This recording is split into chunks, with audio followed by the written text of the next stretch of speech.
Con el libro de Marcos, como estamos haciendo, sigo una trayectoria que me va marcando, que hoy nos toca dos conflictos que vemos en Marcos, en el final del capítulo 2, y vamos a hacer lectura en Marcos capítulo 2, 23. Mientras lo buscáis, sabemos que el Evangelio de Marcos, lógicamente, lo escribió Marcos, dictado por Pedro. Y aquí, en esta mañana, vamos a terminar el capítulo 2 y el principio del 3.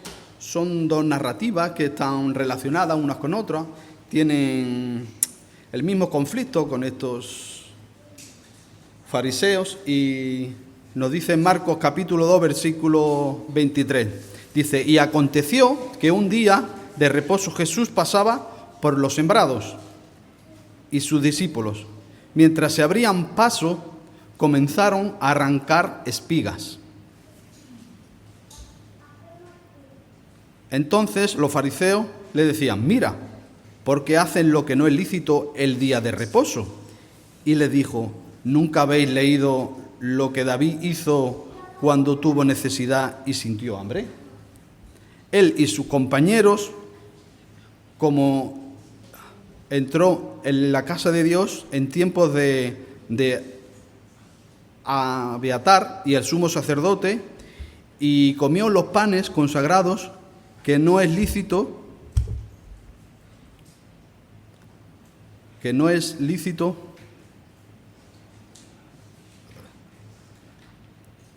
perdonadme que me perdí.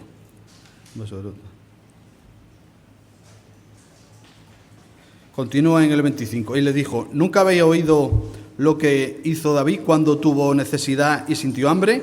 Y él y sus compañeros, como entró en la casa de Dios en tiempos de Abiatar, el sumo sacerdote, y comió los panes consagrados que no es lícito a nadie comer, sino a los sacerdotes. Y dijo también a los que estaban con él, y él les decía: el día de reposo se hizo para el hombre, y no el hombre para el día de reposo. Por tanto, el Hijo del Hombre es Señor aún del día de reposo.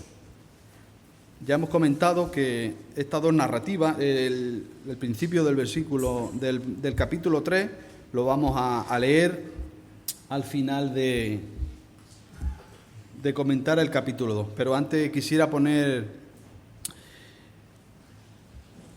el culto en la mano del Señor. Señor, te damos gracias, Señor, porque tú nos has dado la oportunidad, Señor, de compartir tu palabra, Señor, y queremos en esta mañana, Señor, que yo sea un instrumento solo, Señor, y queremos darte la gloria y la honra, Señor. Solo queremos predicar tu evangelio, Señor, que a esto nos llamaste, Señor, porque nosotros somos pecadores, Señor, y nuestra misión es llevar más almas, Señor, delante de ti y a tus pies, Señor. Pues te damos gracias por ello y lo hacemos en el nombre de Cristo Jesús. Amén. Bien, esta narrativa sucede en un día muy especial, y especialmente para los judíos. Se trata del Sabbat. Hoy nosotros estamos en nuestro Sabbat, en nuestro día de reposo apartado para el Señor. El Sabbat es el 7º día de la semana en el calendario judío, dedicado al descanso y la reflexión. Se observa desde la noche del viernes hasta la noche del sábado. Es un momento sagrado para los judíos, no es cualquier día. Se desconectan de sus labores y entran en un proceso de que atienden a Dios, digamos, de una forma mucho más directa. Ya no se hacen trabajos físicos y se realizaban unos ciertos rituales, como el encendido de velas, preparación de ciertas comidas especiales. El sábado simboliza una relación entre Dios y el pueblo judío. Tenemos que decir que Jesús era judío. Vemos, este es el cuarto conflicto que Jesús entra con unos fariseos, y ahora vamos a hablar un poquito más de ello, en el día de reposo. Bien, ellos le reprochan que están trabajando. ¿Por qué? Porque arrancan unas espigas de un sembrado que estaban pasando por allí y ellos dicen que eso es trabajar. ¿Vosotros pensáis que eso es trabajar? Arrancar unas simples espigas porque estaban pasando por un campo y ellos le achacaban al Señor Jesús que eso era trabajar. Y luego limpiarlas, decían que eso era trillar y eso era trabajo. Eran unos legalistas y se centraban en eso y era un problema grande que tenían. Bien, respecto al día de trabajo hay una larga lista de por lo menos 39 puntos que son trabajos y estaban apartados que no podían hacer. Un punto era que no podían dar más no sé cuántos kilómetros, no sé cuántos metros, no podían dar hasta ciertos pasos. Y además tenían una larga lista, otra larga lista de 200 subtareas que tampoco podían hacer. Entonces se afanaban en no hacer ciertas cosas. De nuevo los fariseos se centran en su legalismo, en cumplir la ley olvidando lo demás y además lo más importante. No ven al mismo Hijo de Dios y se atreven a reprocharle ciertas cosas, que es el conflicto que vamos a ver más detenido. Donde había sembrado trigo es la mies, ¿vale? Y el trigo se puede comer directamente, pues sí, vemos en la palabra de Dios que el trigo se puede comer directamente. Estoy seguro que ahora mismo nosotros tendríamos hambre, pasamos por un campo de trigo y que somos urbanitas y no somos capaces de ver que ahí hay alimento. Y en este tiempo cogían el trigo directamente, quitaban, lo pelaban y se lo comían directamente, porque le aportaba un buen alimento. Bien, ¿esto era lícito? Pues vamos a ir viendo poco a poco. Si leemos en Deuteronomio 23-25 dice, cuando entre en la mies, cuando hablamos de la mies, es un campo de cereales. De tu prójimo, entonces podrás arrancar espigas con tu mano, justo lo que estaban haciendo, pero no meterás la hoz. ¿Qué es la hoz? Yo sé que casi todo el mundo sabe qué es la hoz, pero pueden ciertos hermanos que no sepan qué es la hoz. La hoz es una herramienta que sirve para arrancar o cortar las espigas y cosechar las certigas. Hay muchos tipos de hoz, unas con dientes, otras solo que simplemente están afiladas. Había la ley específicamente que podíamos arrancar para comer y es justo lo que estaban haciendo. Si vamos al origen del Éxodo, nos habla del trabajo y del descanso. Dice, acuérdate del día de reposo para santificarlo. 6 días trabajarás y harás toda tu obra, mas el 7º día es día de reposo. Y día de reposo, pero para el Señor. No harás obra alguna, tú, ni tu hijo, ni tu hija, ni tu siervo, ni tu sierva, ni tu ganado, ni el extranjero que está contigo. Porque en 6 días hizo el Señor los cielos y la tierra, y el mar, todo lo que en ellos hay. Y reposó el 7º día, el Señor bendijo este día como reposo y lo santificó. Durante 10 días se trabajará, pero el 7º día será de completo reposo, santo. Todo lo que es santo es apartado para Dios, el Señor. Cualquiera que haga obra alguna en el día de reposo morirá irremisiblemente. Y esto es lo que los fariseos le achacaban a que ellos eran dignos de muerte porque estaban trabajando el día de reposo. Fijaros qué mala intención traían estos señores. Los hijos de Israel guardarán pues el día de reposo, celebrando todas sus generaciones como pacto perpetuo. Es una señal entre yo y los hijos de Israel para siempre, pues en 6 días el Señor hizo los cielos y la tierra. Y el séptimo día cesó de trabajar y reposó.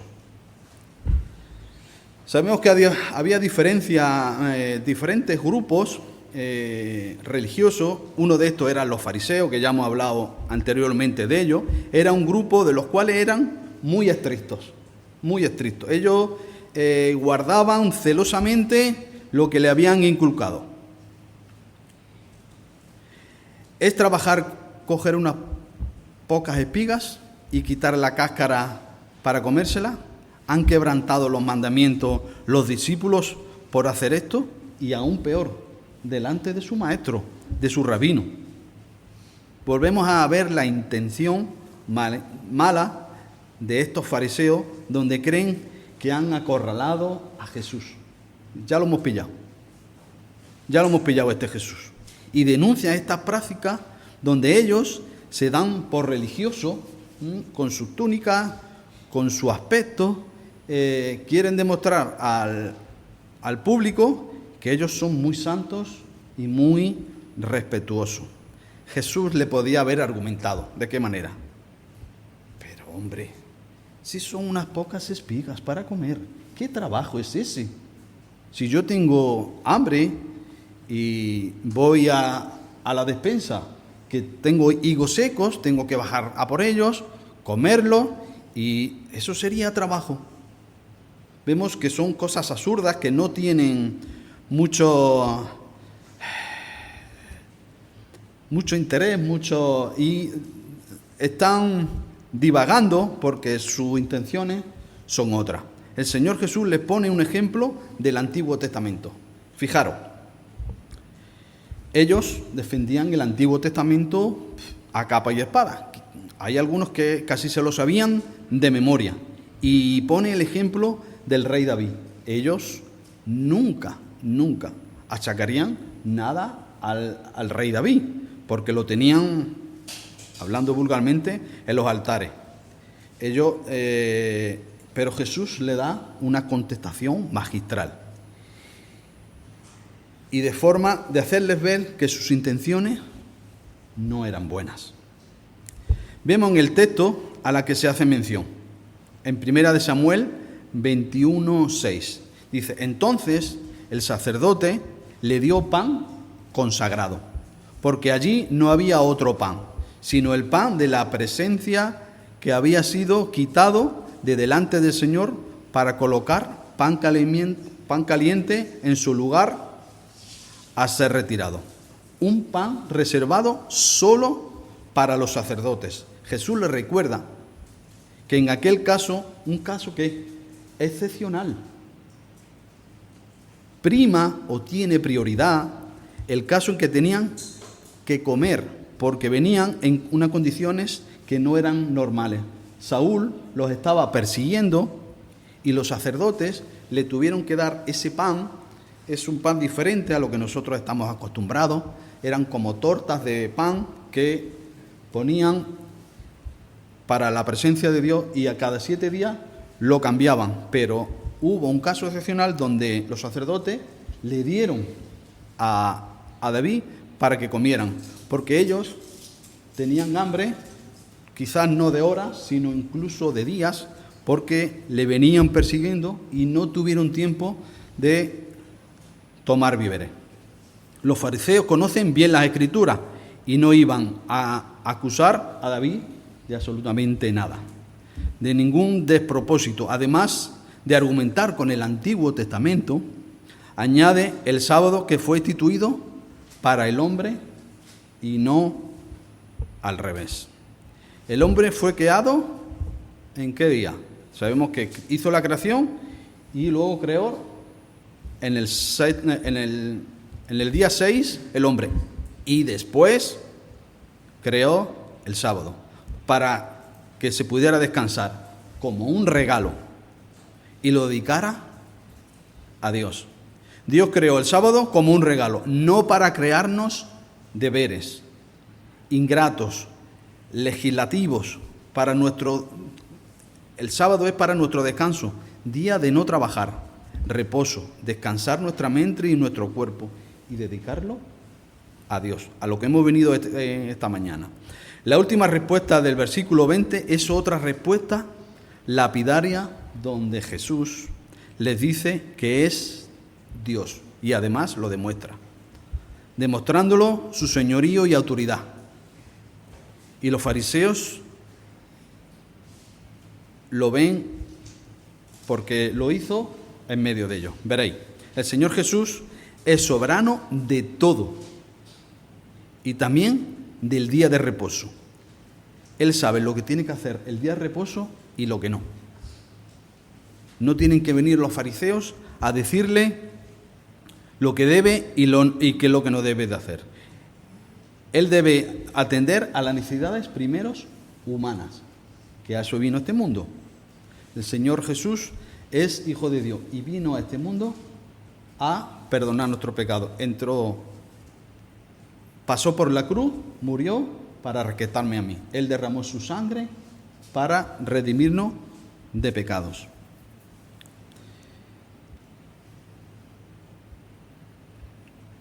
Bien, si volvemos al capítulo,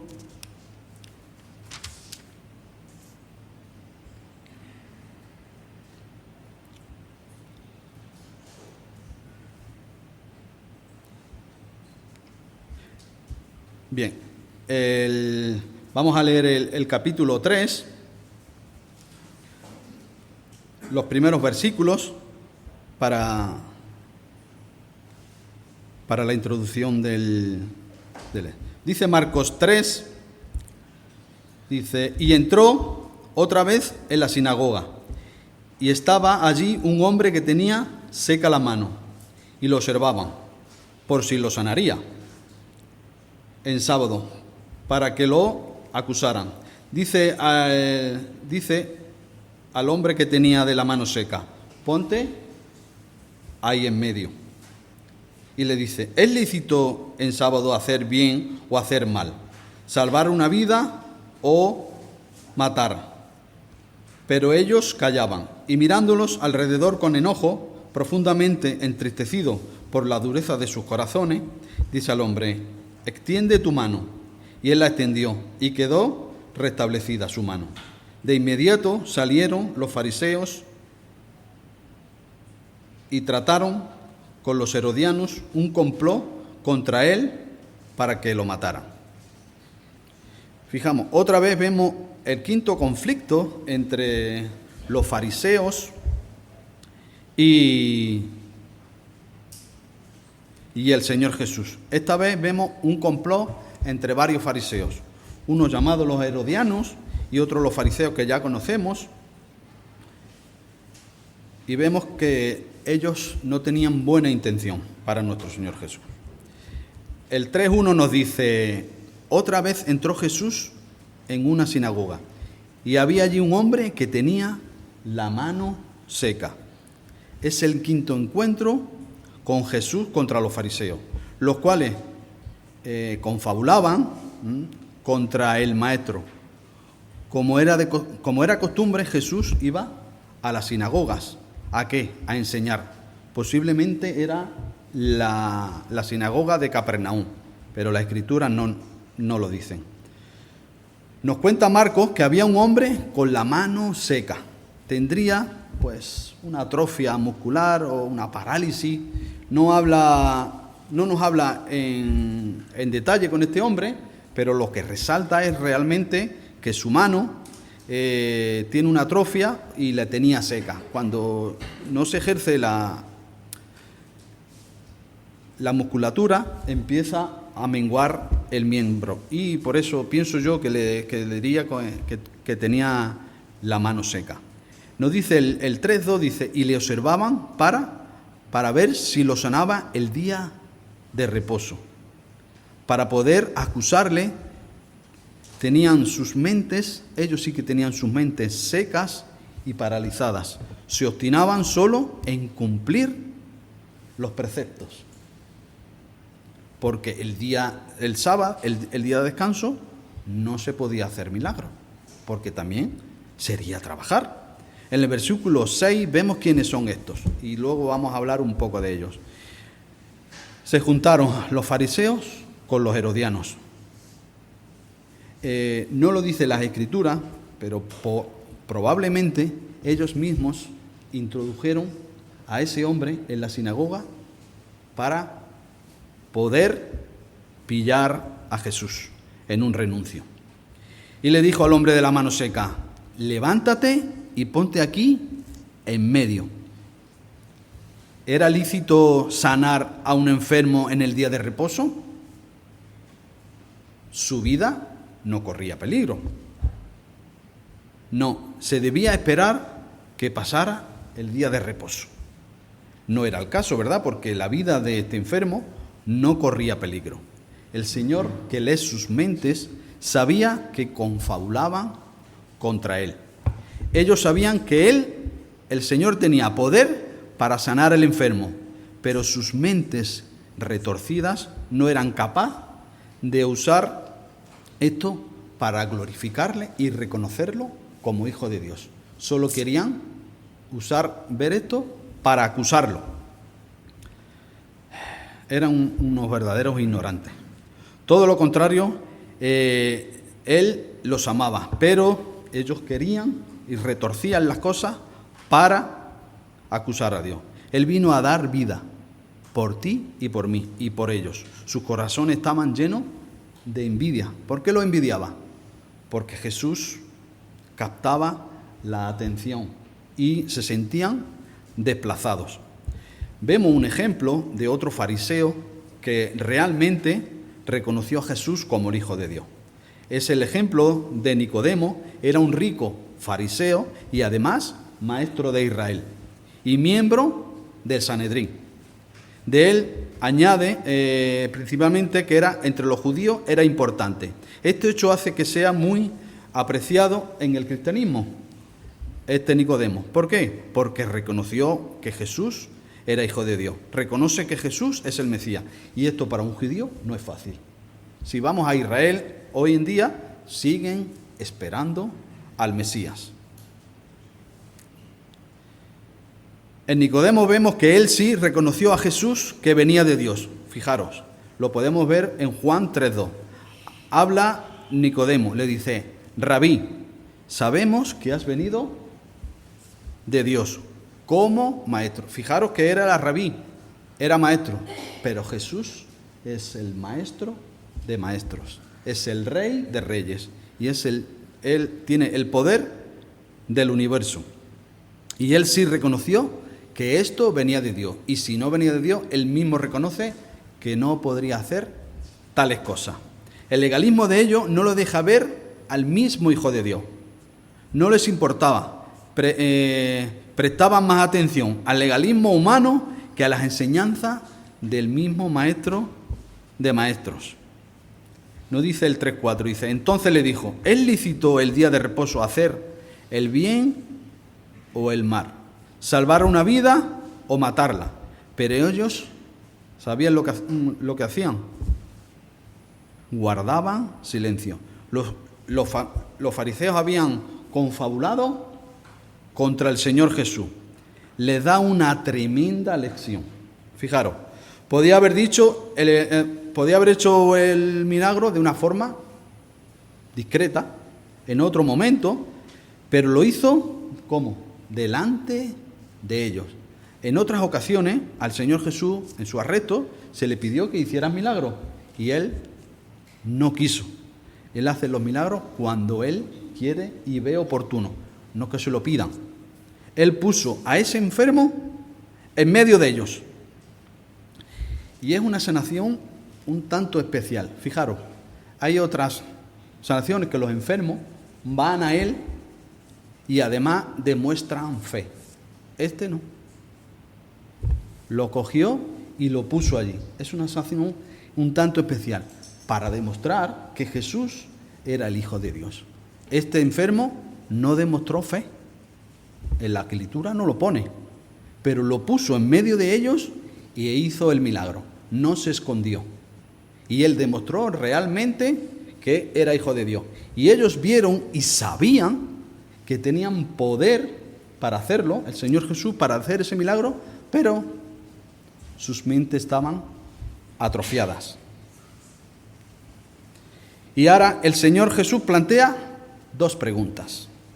¿Es lícito hacer el bien o hacer el mal? Es una pregunta retórica. Todo el mundo sabe que es mejor hacer el bien. Yo lo pregunto a Lea y le digo, a Lea, ¿qué es mejor, hacer el bien o hacer el bien? Dice Lea, pues hacer el bien, claro. Las preguntas retóricas lo único que quieren hacer es resaltar la respuesta. Claro, hacer el bien. ¿Y ellos qué iban a responder? Los tenían acorralados. Si decían hacer el mal, ellos que se sentían bajo un manto de santidad, de bondad y religiosidad, no iban a decir el mal. Si decían el bien, estaban dando crédito al Señor Jesús. ¿Qué hacían? Callaban. Qué ilusos intentar acorralar a alguien que te lee la mente. ¿Dar vida o matar? Esa no es la pregunta que se estaba iniciando al principio del texto, ¿verdad? ¿Era sanar o no sanar? Pero Jesús cambia la pregunta, le da la vuelta a la situación.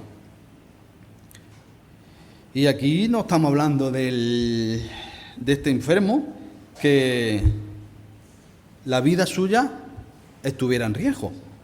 ¿De quién estaba hablando? El Señor Jesús está hablando de Él mismo. El Señor está hablando del mismo. Jesús vino al mundo para dar ¿qué? Para dar vida. El ladrón solo viene para robar, matar y destruir. Pero dice el Señor Jesús, yo he venido para que tengan vida y para que la tengan en abundancia. Otro lado de los fariseos está pensando cómo nos dice el versículo 10, destruir, traman, matar al Señor Jesús. O sea, el Señor Jesús no podía hacer el milagro porque ellos lo veían mal, sanar a alguien.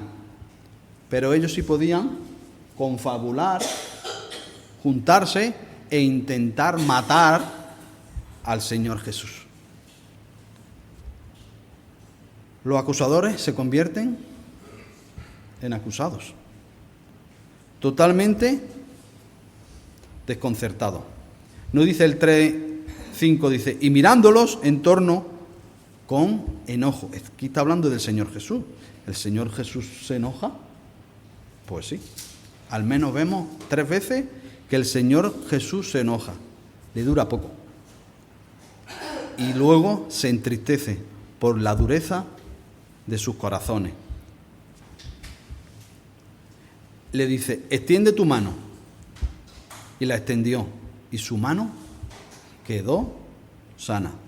Jesús sintió ira momentánea y después tristeza por la dureza de sus corazones. Jesús se enoja, ya hemos visto Jesús. Pero Jesús no es amor, sí. Pero también era hombre y se enfadaba. Nos dice en Efesios 4:26, airaos, pero no pequéis. Hay varias veces, al menos 3, que el Señor Jesús se enoja. Al menos 3. Se enfada. Eso no quiere decir que peque, ni muchísimo menos. Marcos 11:15-17, expulsando a los comerciales del templo por faltarle el respeto a la casa de Dios. Tenemos que recordar que Pedro fue testigo y cuenta el detalle de la cara de nuestro Señor Jesús. Presenta y recoge situaciones que otros no cuentan. ¿Y por qué se enfadó el Señor Jesús? Pues principalmente por 3 cosas. Primera, por la hipocresía de los fariseos, porque eran hipócritas. Hipocresía significa fingimiento de cualidades o sentimientos contrarios que verdaderamente no tienen o experimentan. Un ejemplo fácil sería que si algo te entristece, tú estás sonriendo y dando una cara que realmente no son tus sentimientos. Eso es hipocresía. Se entristeció por la falta de compasión por el enfermo. Ellos al enfermo le daba igual. ¿Y por qué decimos esto? Porque lo pusieron de conejillo de India, como cebo. No vemos que estuvieran orando por él, ni nada de eso. Es más, ellos no querían que hiciera el milagro. Ellos no querían que lo sanara. No les importaba mucho o muy poco la sanidad de este hombre. Por la actitud moral y dureza de sus corazones, apreciaban más el ritualismo que el bienestar de las personas. Lo ponían por encima.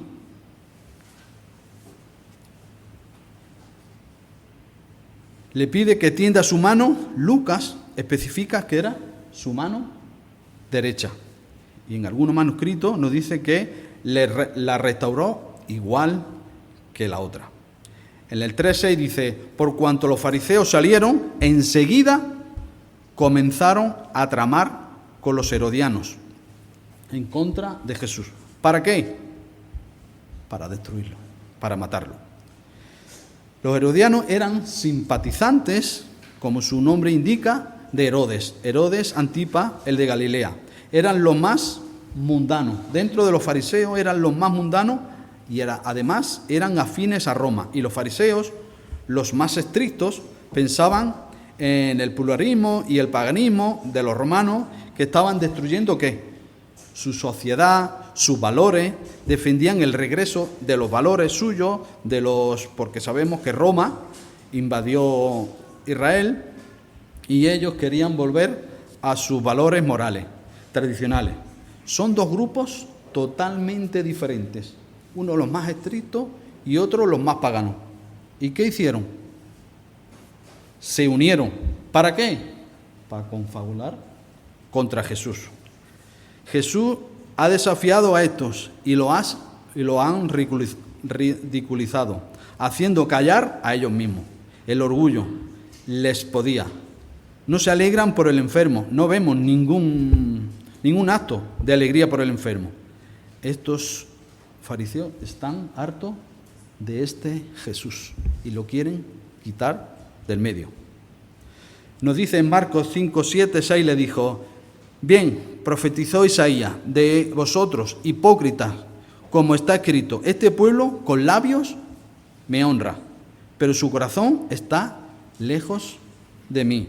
Mas en vano me rinden culto, enseñando como doctrina preceptos de hombre. Y es lo que predicaban o hacían los fariseos. Predicaban preceptos de hombre y se olvidaban del mismo Hijo de Dios. Dejando el mandamiento de Dios, os aferráis a las tradiciones de hombres. La ley no tendría que ser una carga, sino un regalo para vivir mejor. Tener una vida mejor. La intención del sábado era un regalo, no trabajar, no arrastrar cargas pesadas ese día.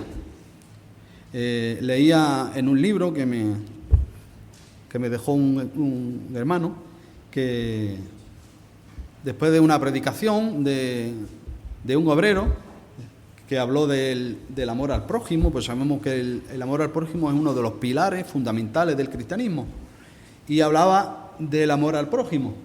Y luego al final le llegó una chica y le dice, mira, ¿yo cómo me voy a alegrar si yo tengo una amiga que hemos ido a un concurso de belleza? Ella ha quedado la primera y yo el último.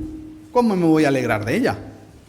Dice, pues sí, tienes que alegrarte de ella. ¿Yo cómo me voy a ayudar a mi vecino si mi vecino es un chinche y no hace nada más que molestarme? Esa señora o esa chica no tenía el Espíritu Santo y eso le era una carga para ella. Igual que el sábado no tiene que ser una carga para nosotros.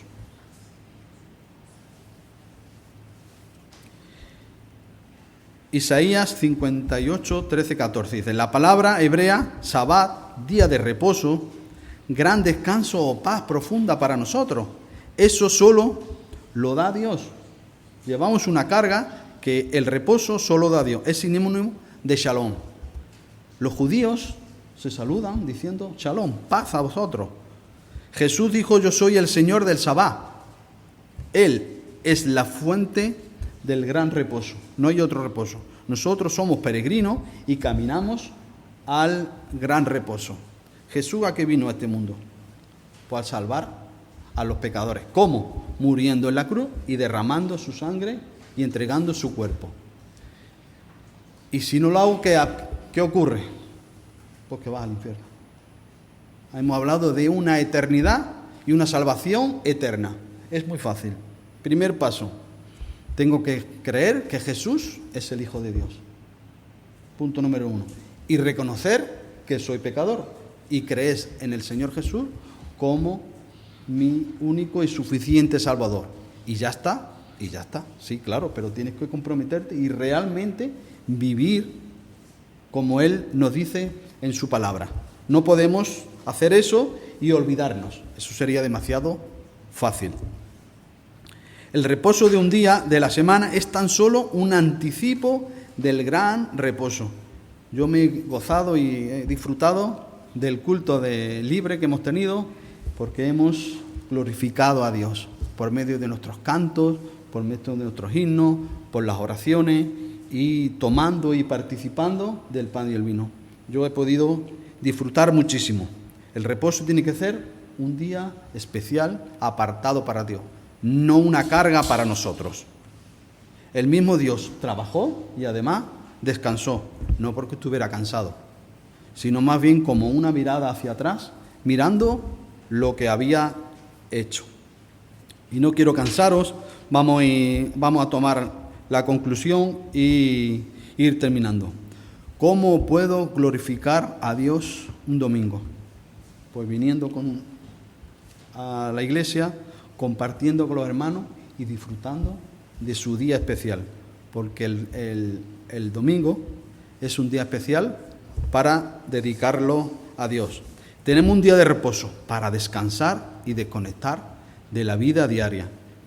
No es un día para llevar cargas pesadas, todo lo contrario, esas cargas la da la religión la ha hecho el hombre.